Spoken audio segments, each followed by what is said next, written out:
This is CBC Winnipeg News.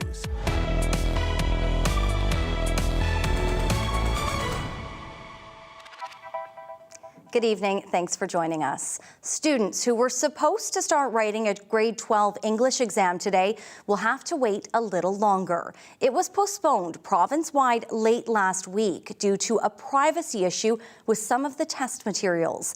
As CBC's Josh Crabb reports, students will still have to write a test before the end of the year. Outside one of the province's largest high schools, there was a sigh of relief from grade 12 Sisler student John Lagman. Kind of happy. Why is that? Because I didn't want to do it. He was supposed to start writing the grade 12 English Language Arts Standards test Monday, but the provincial exam, which takes place over 4 days to evaluate students on their English skills, was suddenly postponed Friday afternoon. Lagman hopes this will give him more time to prepare because he wants to do well on it. It's important for to get into prepare for uni and stuff. The province says the exam was suspended due to an issue regarding necessary permissions to use materials within the test. That surprised some students. It's pretty shocking, but I think it's harder for the teachers and stuff too, right? Because they do all that preparation and it's like, yeah, province-wide. Some students like Roel Katra wrote a different version of the provincial English exam in the first semester. Manitoba Association of Teachers of English President Elizabeth Bourbonnier says teachers were also surprised. There was a huge rush by divisions and schools to inform families outside the school day, she says. The suspension has created uncertainty for teachers and students about what the rest of the semester will look like and what they should be planning for as a final assessment. The Deputy Minister of Education, Brian O'Leary, tells CBC News the problematic version of the exam was developed in 2019 before provincial exams were put on pause due to the pandemic. When it was pulled out to be used this year, officials flagged a problem. During questioning from the opposition Progressive Conservatives, Manitoba Education Minister Nello Altamar defended the government's handling of the situation and blamed the PCs who were in government when the exam was created.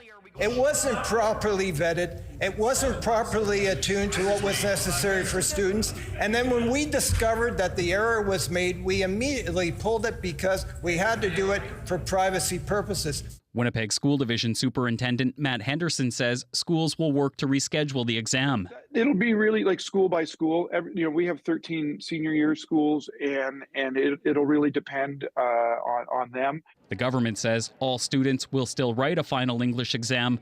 The format will be the same as it was last June, before provincial exams were reinstated. Josh Crabb, CBC News, Winnipeg. Smoke spread throughout the city this morning as fire crews fought a blaze at a 3-story building on Logan Avenue. Crews arrived shortly after 4:30 this morning, fighting flames from outside the building and dousing the blaze. The fire was sending smoke wafting southwards and was visible from many areas of the city. It started in a boarded-up warehouse. The platoon chief told CBC liquidation store G&L Sales, which is attached to the warehouse, has been saved, but it's expected the warehouse will be a total loss.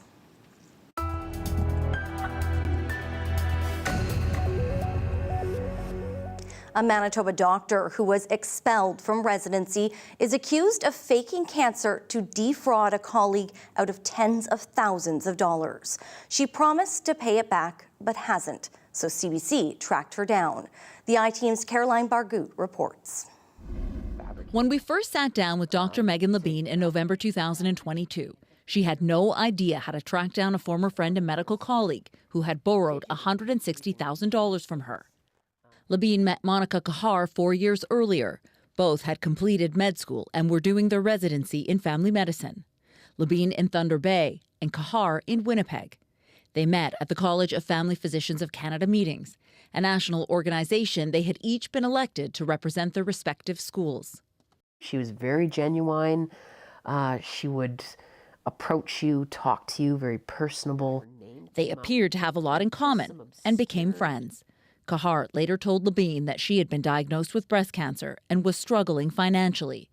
By then, she had moved to Alberta to do her residency there, but needed help to pay her bills. She was in absolute tears, beside herself, that she was being kicked out of her apartment. She had no place to go. She was wandering around the streets of Calgary with her suitcase. and that she needed some help for the day just to find a place to stay. So that was where it started. Things outstanding. Within 8 months, Labine had lent Kahar $160,000, money her friend promised to pay back, but so far hasn't.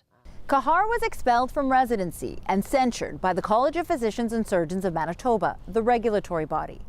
An investigation found she altered emails and documents and submitted them to the University of Manitoba.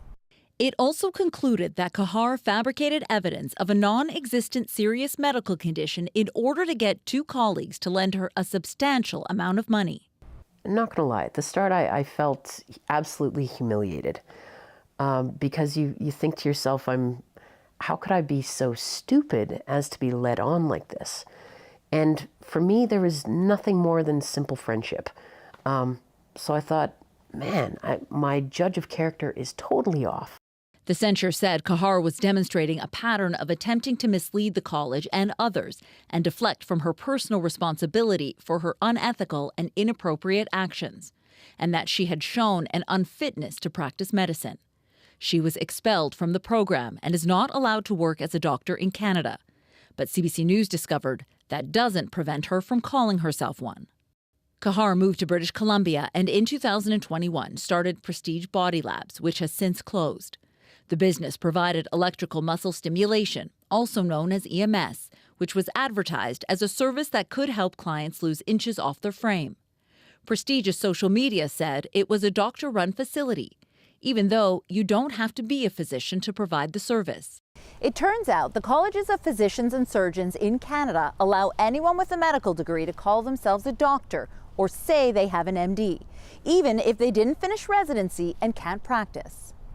University of Alberta professor Timothy Caulfield has serious concerns about that. I think when people see the word doctor, they assume, especially when it's someone with an MD, they assume they're entitled to practice, that they have an expertise and that they are perhaps appropriately regulated. And if that's not the case, it's incredibly deceptive and can be exploitive. He says there have been cases where doctors who were stripped of their medical license end up selling unproven supplements or give free advice on a host of things, which could be dangerous to the public. There's so much health misinformation out there. There's so many fraudsters out there. And I think the public needs some clarity. When someone uses the title doctor, I would like it to mean something. He wants regulators to change their laws to make sure only licensed doctors can call themselves that, or at the very least, people who are not licensed would have to declare that publicly. As for Megan Labine, she won a lawsuit against Kahar in Ontario and is currently suing her in BC in hopes she'll get her money back, but she isn't banking on it. Kahar refused to provide information or do an interview for the story. Caroline Bargout, CBC News, Winnipeg. If you have a tip for our I-Team, you can call our confidential tip line 204-788-3744 or email iteam@cbc.ca. A man remains in serious condition after being assaulted in Osborne Village over the weekend. A 56-year-old man was found unconscious in the parking lot near the Liquor Mart at River Avenue and Osborne. Officers gave him emergency medical care until the ambulance arrived. He was rushed to hospital where he remains. Police have not made any arrests.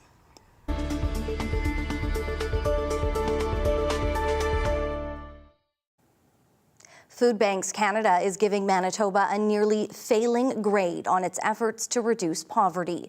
Today, the Progressive Conservatives seized on that report. They say it's proof the NDP government is falling short. For more, we're joined by the CBC's Ian Fraze live in our newsroom. Ian, what does the report card actually say? Yeah, you could say there's room for improvement. Overall, Manitoba scored a D-, down from a C- last year. This year's score is similar to other provinces, but Food Banks Canada says it's still not great. The report card looks at things like the poverty rate, food insecurity, and whether people are worse off now than they felt last year. The PC's Kathleen Cook highlighted some of the worst stats. What grade did the NDP get on poverty measures? An F. What about access to healthcare services? An F. Food insecurity in Manitoba? An F. Spending over 30% of income on housing, an F. And finally, what grade did this NDP premier get on his legislative agenda? An F. Despite campaigning on, quote, helping the most vulnerable Manitobans, Food Banks Canada is giving the NDP a failing grade on affordability. Ian, so how's the NDP government explaining the change? Well, not surprisingly, the NDP is blaming the former PC government, but Premier Wab Kinew says his government is making progress. He pointed to the gas tax holiday. It's starting to show results. Not only do we have the lowest inflation rate in Manitoba, but Stats Can't tells us that we actually have the lowest rate of inflation on food purchased from stores of anywhere in the country. Wow. There is much more work to be done, but the policy direction that we're taking is proving results for you, the people of Manitoba. Manitoba's overall inflation rate in April was 0.4%. Brittany. All right, thanks. That's CBC's Ian Fraze live in our newsroom tonight. The future of a historic Winnipeg church is under threat. Holy Trinity Anglican Church has been part of the city's landscape for more than 140 years. Significant damage to its foundation has gone unaddressed for decades. The church's leadership says if nothing's done, the parish could be gone within a few years or even months, and the building could be demolished. As CBC's Arturo Chang reports, it will be a huge loss for many in the community. Hundreds used to come here for Sunday service. Things are different now. This is still John Lloyd's favorite spot. My husband used to be at the edge, and I would be like in there. The entire building filled with memories. The boys were baptized here, who got married here. My husband's funeral was here. The church vestry says it needs at least $7 million in repairs, money the congregation doesn't have. Sandra Bender is church warden. Walls have moved and started to crack. We especially have problems with the south wall. So our big hope is that someone will buy the building. The bishop has okayed a request to sell the church. The leadership has also looked for private partners to help save it. With the wrecking ball looming, some are still hopeful. The story could help bring forward people who may have been married here or who had family who were had funeral services here. Dolores Sellers' brother played this organ decades ago. It's been a while since she's been here. It's such a great place. I do hope they can repair it. I really do. Because it just has such ambiance about it, such feeling. It has its own personality. Heartbreaking that they are considering tearing this church down for a mere $7 million. Catherine King volunteers here twice a week. She says the church serves more than just its congregation. We have lunch programs, food, clothing. It's irreplaceable. It's irreplaceable. Attendance has been dwindling for decades, something the church says is not unique to them. Its leadership says the congregation will survive even if the building is gone. I'm hoping that I will find $7 million buried in my front yard or something. Some are still holding out for a miracle. I just have in my heart that something's going to work out. She's not alone. Arturo Chang, CBC News, Winnipeg. Well, it's that time of year again. Winnipeggers will be hearing a lot of jackhammers as the city says summer road construction is officially underway. More than $138 million has been budgeted for improvements to local and regional streets, as well as active transportation routes. Winnipeggers can expect to see improvements on a number of streets, including Inkster between Shepherd and Main, Abinogi-Meekina between St. Anne's Road and River Road, various segments of Grant and Taylor, and Dugald at Plessis Road. Mayor Scott Gillingham says it's a slight drop from last year's road work. But next year, we're projecting to go back up to another record budget of just about a record of $160 million next year. So for motorists who are maybe saying it's great that this road's getting done, but the one 2 streets over needs to be done, we just ask for your patience. There's only so much funding that is available. We are doing near record budgets, and we're making the investment because we know roads need the investment. Gillingham says with all the construction this season, drivers are urged to plan ahead, drive safely, and be mindful of working crews.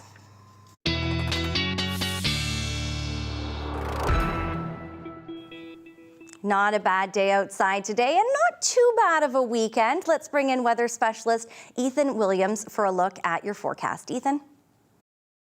Well, thanks, Brittany. And, meteorological summer starts on Saturday, June 1st. But for some people over the weekend in some parts of the province, looking a little more like winter, including Deb out at George Lake in the Turtle Mountains in the extreme southern part of the province. Nearly a foot of snow, she reported, and that matches what Environment Canada reported at the International Peace Gardens not too far away, about 25 centimeters falling primarily on Friday. And we actually have some snowfall records that came along with that storm system last week. If you were in Riding Mountain National Park, this storm brought up to around 18 centimeters of snow. The previous single-day May snowfall record for Wasagaming, at least, is about 15 centimeters. So that likely broke the record this time around. If you were in Brandon, this is actually not the latest spring snowfall that you've seen. It's the fourth latest, in fact. We missed that by just over a week. June 3rd, 1901, the latest snowfall there. And of course, we also have to talk about rainfall totals because many locations in many regions in the province seeing over 30 millimeters, Winnipeg getting about that. But it's really in this south central part of the province where we started getting into that 75, 80 plus millimeter range. And I'm going to single out Morden here for a second because you broke a single day May rainfall record. The previous record, 63 millimeters. And on Friday, you got nearly 83 millimeters. And that is a lot more than you would get in an average May altogether. So quite a bit of rain and moisture altogether from this system. This is just some pop-up thunder shower activity that's happening through the south today. Not part of that system that we saw move through, but still a few lightning strikes here and there through this afternoon and getting close to the Red River Valley at times, but clearing out through much of the north. Temperatures today getting into about the mid-teens. So we did see some melting action out in Westman, but you can see still, around 13 degrees in places like Dauphin and Swan River. That is, some good 7 or 8 degrees below seasonal still for this time of year. As we get into tomorrow in Winnipeg, we're still going to be seeing some lingering cloud cover likely in the morning, a temperature of around 9 degrees. A little bit breezy too in the morning hours. And then as we get into the afternoon, things are going to start to improve. We're going to start to see the winds die off, skies start clearing a little bit. And I think an afternoon temperature around 16 or 17 degrees by 4 o'clock. Likely full sunshine by then as well. And like I say, wind's going to be tapering off as we go along. I'll have a look at what's coming in your forecast temperature and precipitation-wise, Brittany, a little bit later.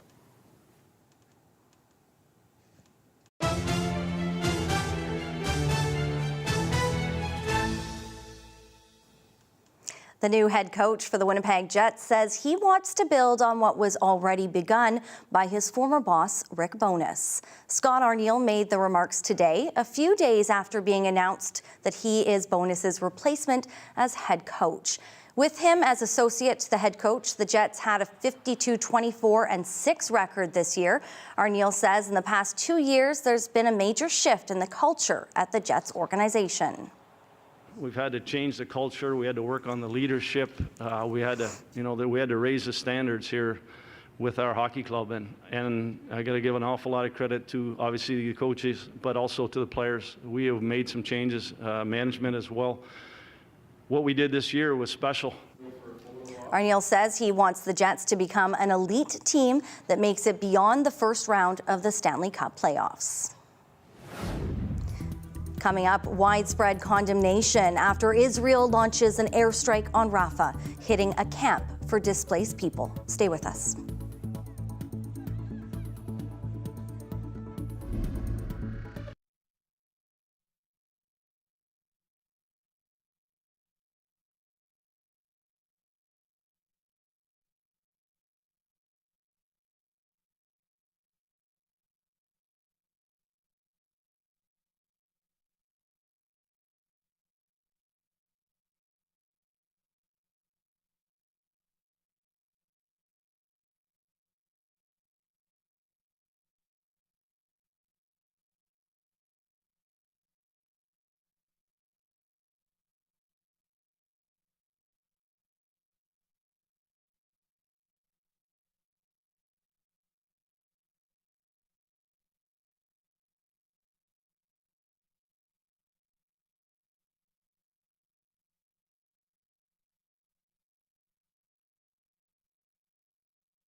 Hundreds of charges have been laid and tens of millions of dollars worth of stolen cars recovered by police in Ontario. Since October of 2023, we have been investigating hundreds of stolen autos that have been destined for foreign markets. This is a highly orchestrated criminal operation where several individuals were responsible for stealing the vehicles through various methods, many of which we have come to know that include violent carjackings, as well as other methods of stealing vehicles for the intention of shipping overseas. Police in Peel region, known as the auto theft capital of Canada, led the investigation, which resulted in 16 arrests. 10 suspects are still wanted. More than 300 charges have been laid overall. 369 vehicles valued at more than $33 million have been recovered.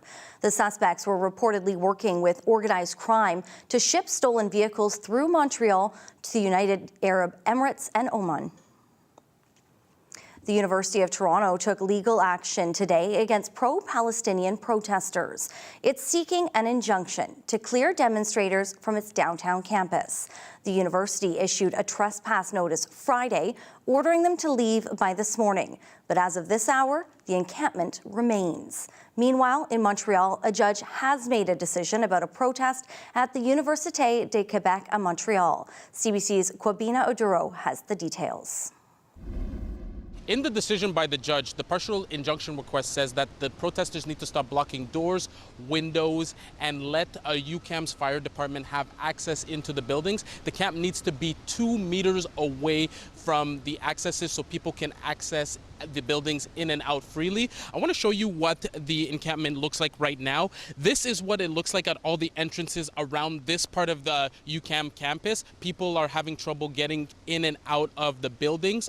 And this encampment started really as a protest to the injunction request filed by McGill against the McGill encampment. At that time, people at this encampment were saying that they would invite people from the McGill encampment to be here if the other encampment got dismantled. So people here at this encampment are calling for more measures than the other encampments. They want all universities in Quebec to cut ties with Israel. They want the province to abolish that bureau that they have in Tel Aviv as well. UQAM says that they don't have any ties with Israel, no firearms, no frameworks with Israel, and they say that they won't be reacting to the judgment just yet. They want to study it and see how it goes. And protesters here say that they're in it for the long haul. It's in solidarity with all the encampments across the country and all the other encampments that have still stayed standing up until this time across the world, and they say that they won't leave until their demands are met. And police presence is here at all the entrances at the UQAM campus. Police say that they are not going to step in because they don't have authority to. They said that campus security could give tickets, but they are not allowed to do anything because that is not the injunction request, and they are just here to monitor the situation and make sure that everything remains safe and peaceful. Kwabina Oduro, CBC News, Montreal.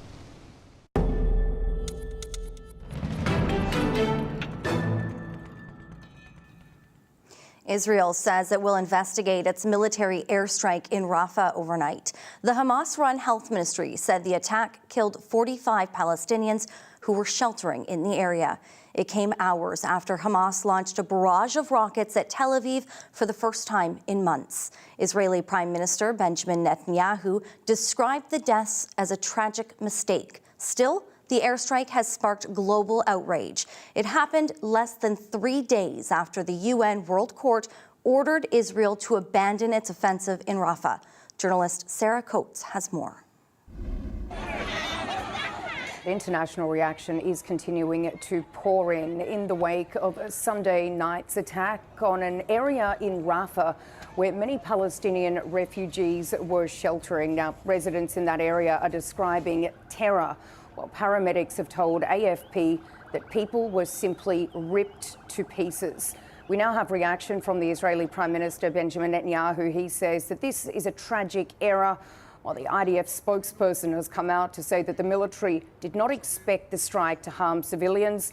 saying that before the attack, many steps were taken to reduce the chances of harm to uninvolved people, including a visual aerial inspection, the use of precision weaponry and intelligence information, adding that the IDF's top-tier fact-finding mechanism will investigate. We've heard from the UN refugee agency, UNRWA, for Palestinian refugees, saying that a number of its employees remain missing, saying that nowhere in Gaza is safe, no person in Gaza is safe, describing the area as hell. What we have seen in the immediate hours is that Israel continues the military action that has been asked to stop.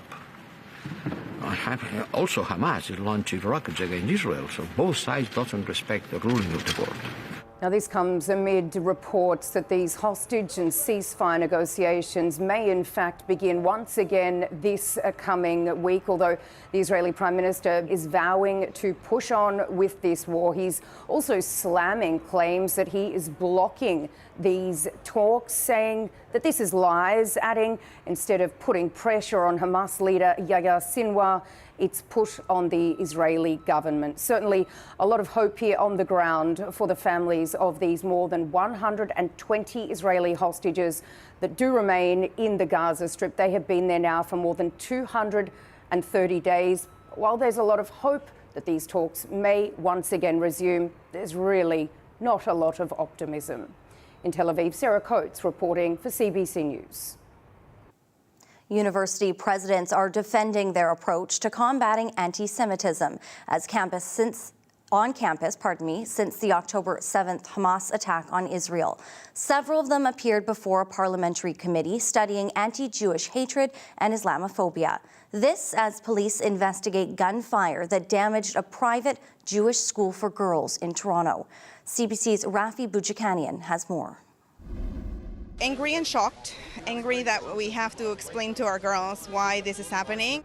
An unusual Monday morning at this Toronto elementary school for Jewish girls, where the weekend was unusual too. Police investigating after they say suspects fired multiple shots. Today, a revelation: Toronto police are not investigating alone. The RCMP obviously have responsibility from a national security context, and they're very much engaged with the Toronto Police Service. And I hope very much that the community in Toronto understands that we're bringing every law enforcement tool to bear to hold those responsible for this hateful and violent crime to account. MPs were also focused on anti-Semitism in higher education on Monday. I cannot believe that in my lifetime we were having university presidents testifying before the parliamentary committee about anti-Semitism on campus. University presidents defending their approach on fighting anti-Jewish hatred. Do you acknowledge anti-Semitism is a significant problem on your campus? Yes. President Gertler? Yes. Their answers sometimes left MPs wanting, even as the University of Toronto has filed an injunction to try and shut down the pro-Palestinian encampment on its grounds this morning. That's a symbol that glorifies terrorism by Hamas. That sits at the front of the encampment. Now, don't you think that the university's code of conduct would suggest that something like that is against the code of conduct? We have asked the student organizers of the encampment to remove signage and language which is offensive. The University of Toronto also said it's referred 38 incidents to Toronto police. It believes about a half dozen of those could qualify as hate speech or hateful acts. The MP's goal is to write a report on anti-Semitism. They will tackle Islamophobia on campus as well. Rafa on CBC News, Ottawa. Shareholders of Indigo have approved a deal to privatize the bookseller. The offer of $2.50 per share comes from two companies owned by Gerald Schwartz, the husband of Indigo CEO Heather Reisman. They have a 56% stake in Indigo, which is Canada's largest book retailer. The Ontario Superior Court of Justice approved the deal, as did a special committee of independent directors formed to assess the transaction. Indigo expects the deal to close next month, with shares to be delisted soon after. Indigo is trying to bring profitability and growth back to the company. The retailer, which was founded in 1996, has been struggling recently. It suffered a cyber attack last year, a series of quarterly losses leading up to January layoffs, and the departure of 10 board members. Still ahead, Ethan Williams is in next with his look at the Manitoba forecast. You're watching CBC Winnipeg News.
A former Manitoba PC cabinet minister is buying the Winnipeg Sun. A group led by Kevin Klein will assume ownership in June. CBC's Bartley Kivas reports. Kevin Klein, the former city councillor, former Winnipeg mayoral candidate, and former PC MLA, is about to become the new owner of the Winnipeg Sun.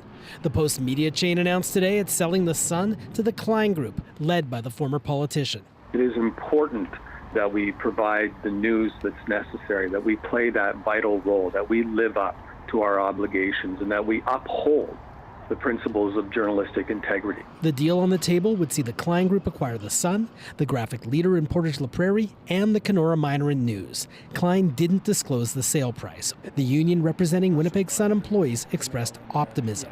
I'm hoping to see that the doors stay open, that our members are at least have some security going forward with their jobs, and that the newspaper stays alive. There are 37 unionized employees at the Winnipeg Sun, but fewer than 30 of them work here at the headquarters on Church Avenue. Most of the journalists work from home. There were many more when the Sun started publishing in 1980 under local owners. Quebecor bought it 3 years later. Post Media bought the Sun papers in 2015. Cecil Rosner, a media professor who's written 2 books on journalism, says there are not many people lining up to buy newspapers these days. The fact that there's a local group willing to run a newspaper, in one sense, is an interesting development, perhaps a positive development, as opposed to a hedge fund in the U.S. running a newspaper. But the fact that the ownership group is being led by a partisan politician raises some concerns for sure. Manitoba's premier was asked whether he thought a Klein-owned paper will be fair. I'd always try to be an optimist. However, given Mr. Klein's involvement in a very negative, ugly campaign last year, I got to say I'm skeptical. Klein says he's not a politician anymore. I am dedicated 100% to making this successful. The Klein Group's purchase of the Sun closes on June 1st. Bart Lekivas, CBC News, Winnipeg. Officials in Papua New Guinea now say there may be thousands of victims of a landslide that struck Friday. The search for survivors is ongoing, but rescue efforts have been limited by the remote location, a lack of heavy equipment, and armed conflict in the area. CBC's Dominic Velitis has the latest. One official at the National Disaster Centre in Papua New Guinea is saying that this landslide may well have killed more than 2,000 people. Now, that is much, much higher than the United Nations suggested over the weekend. It is, of course, very difficult to establish the exact figure. That probably won't be known for quite some time, but certainly we are looking at a huge, huge loss of life.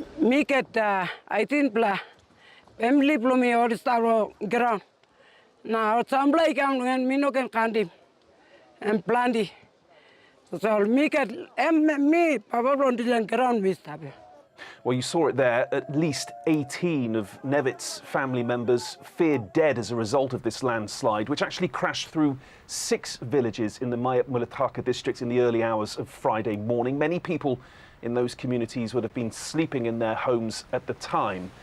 Days have now passed since that terrible moment, and still residents on the ground are using spades, sticks, even their bare hands to try and shift through the deep debris in an attempt to reach any survivors. But so far, all they're finding are dead bodies. There is, of course, a wider rescue and recovery effort going on here, but it's facing significant challenges. Tribal warfare in the area has forced rescue and aid workers to travel in armed convoys and return to the provincial capital every night because it's simply not safe for them. And even when they can get to the site, the conditions are extremely treacherous. The problem is it is so deep, it's very difficult to recover the bodies from underneath the heavy debris. And the land is still sliding, rocks are continuing to fall. The international community is also now responding. Australia has announced an initial $2.5 million aid package and is sending experts to help with the rescue and recovery operation. And today, China too said it would be providing assistance. Dominic Velitis, CBC News, London. At least 20 people, including 4 children, are dead after a series of powerful storms struck the southern U.S. on the weekend. And forecasters say the severe weather could shift to the East Coast. Steve Futterman reports.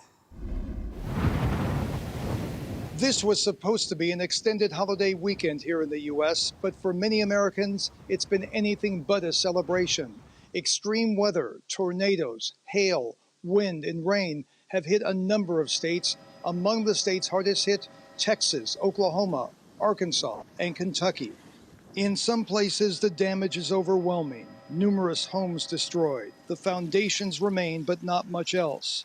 Trees have been toppled, also streetlights and power lines. Hundreds of thousands are without electricity. There have also been harrowing stories of survivals, people describing how they hid in a basement or shelter as the rest of their home was blown away. Today, residents and elected officials were assessing the damage. I knew I'd have at least a couple of trees down, but I didn't realize that all my trees would be down. Sadly, we can confirm that we have lost at least 4 Kentuckians from last night's storm. This weather system has now moved east, so other states could face similar problems. Extreme weather watches are in effect up and down the East Coast, from New York to Washington, all the way down to Savannah, Georgia. Steve Futterman for CBC News, Los Angeles.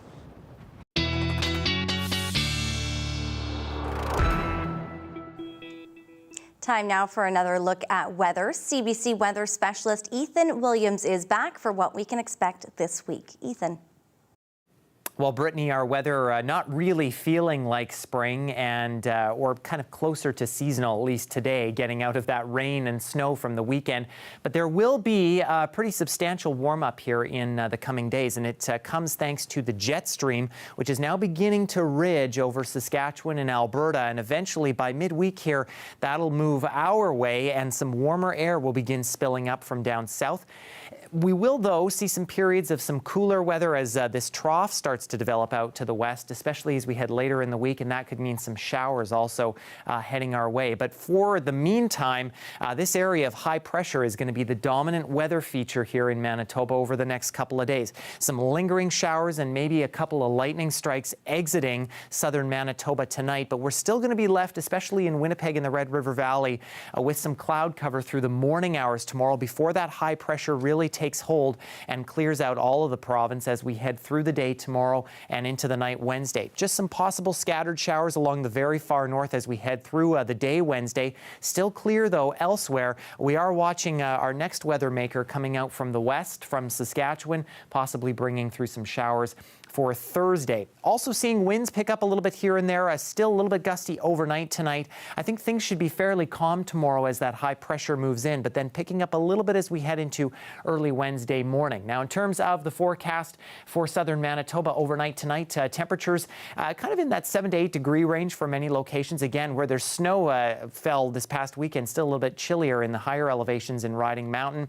As we get into the north part of the province, temperatures near freezing the further east you are, and even a little bit below that at some times.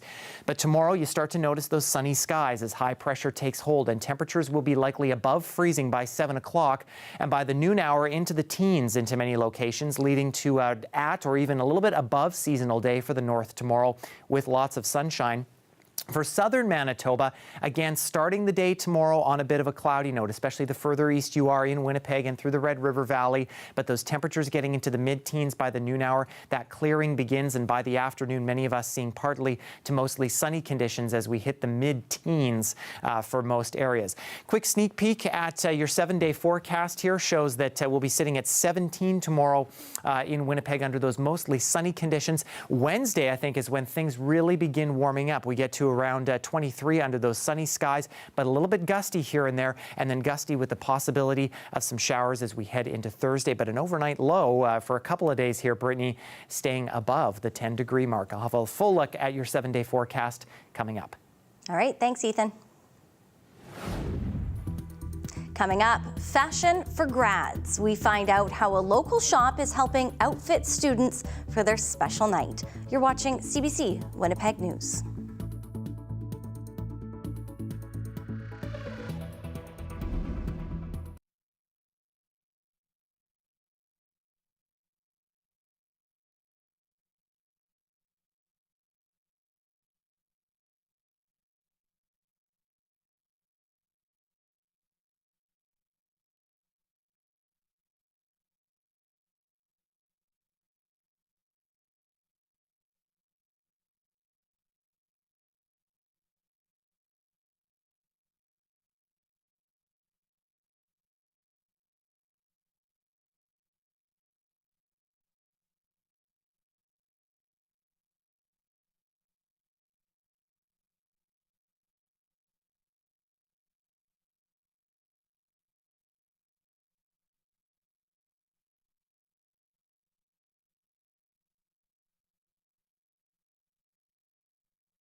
It's a big night for high school seniors, filled with cherished memories and formal attire. Whether it's saying yes to the dress or finding the perfect suit, it's an experience. CBC Manitoba community reporter Shanna-Lee Vidal visited Stella's Bridal for a look at grad dress shopping this year.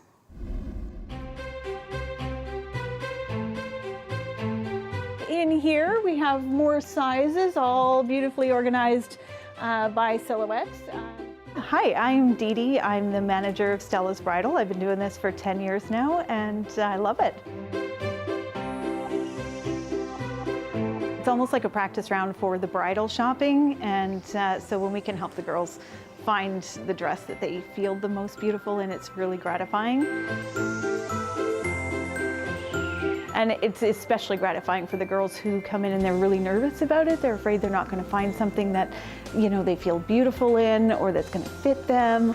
You know, there's any number of reasons why girls might be nervous about it, but when we can make them feel comfortable and beautiful, it's the best thing. Jumping around, they're twirling, some of them are even crying a little bit. Of course, we have a box of Kleenex on hand for the moms. Yeah.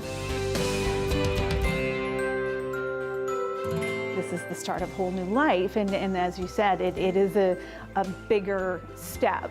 You know, it's like grad is leaping off into the rest of your life, but when you're getting married, like there's so much more emotion involved in that. So yeah, similar, but a little more intense. I really like it when the brides come in having bought their grad dresses from me years before, and now I get to see them through that next stage as well. So who says it's not a repeat business? After 28 years of selling affordable home building materials and furniture, Brandon's building refit store is closing its doors for good on Friday. The Community Health and Housing decided to close the store because more supportive family housing is needed in that area. The executive director says the goal is to renovate and open around 16 units in about 2 years. On May 25th will be our last day operating as the Building Refit Store, but we're really excited that we plan to move forward with housing on the top floor. Our first-hand experiences with our emergency housing program, that speaks volumes for us because we are constantly getting families that need housing. Our goal really is to best support that family, and that's where we feel there's a huge void right now. We are going through a transition, so we are going to be closing down the store and we are going to be converting it, the main floor, into office space and the top floor into housing units. Tentatively, we're looking at putting 16 suites on the top floor. We are still in the design phase right now, so we applied for a $150,000 CMHC seed grant. So that's to do the design, environmental assessment, structural engineers report, architecturals. So all those preliminary things need to be done first, and then we move on into applying for funding. The beautiful thing is it's an existing structure. We change it rather than having to pour the foundation and build the walls and the roof and everything else. We have such a beautiful building. We think that it would be the best use of the space to put housing in here. We think it's a great time to come to Brandon and to do this. And in addition, Brandon has so many amazing supports in the community and other service providers that we all work together so well to support families and individuals. I just think that this program and this housing opportunity would complement Brandon entirely. Still ahead, Ethan Williams is back with our last check on your forecast. You're watching CBC Winnipeg News.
Well, if you're taking the dog for a walk tomorrow in Winnipeg, be prepared for a little bit of cloud cover in the morning hours, but things starting to clear out as we head into the afternoon. I know pets like Leo likely excited to get outside after that rain that we had last weekend. In terms of the extended forecast for Winnipeg, we're looking at things warming up into the 20s as we head through Wednesday, Thursday. A little bit gusty, though, especially as we head later into the week, but temperatures pretty much bang on seasonal for this time of year. The weekend looking quite nice as well, mid-20s with the possibility of some showers on Sunday, and then pretty much status quo on Monday. And notice these overnight lows staying into the double digits. So the frost risk, Brittany, likely going to be dropping off. All right, thanks, Ethan. Look at those temperatures, mid-20s, something to look forward to this week. Well, a group of bright and enterprising students in the United Arab Emirates has set a new world record. Here's your daily lift.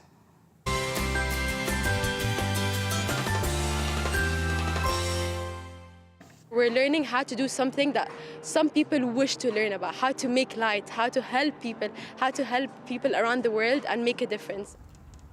The students built more than 3,000 solar lights, and when they put them on display in Dubai, they set a Guinness World Record for the largest solar light bulb display. Students from 2 schools took part with the goal of learning more about renewable energy and sustainability. The lanterns will now be distributed to households in the Philippines that don't have access to electricity. Look at that, just beautiful. And it's going to a good cause afterwards. So kudos to them. Well, that's it for us tonight. We'll see you back here tomorrow. Have a wonderful evening. Bye for now.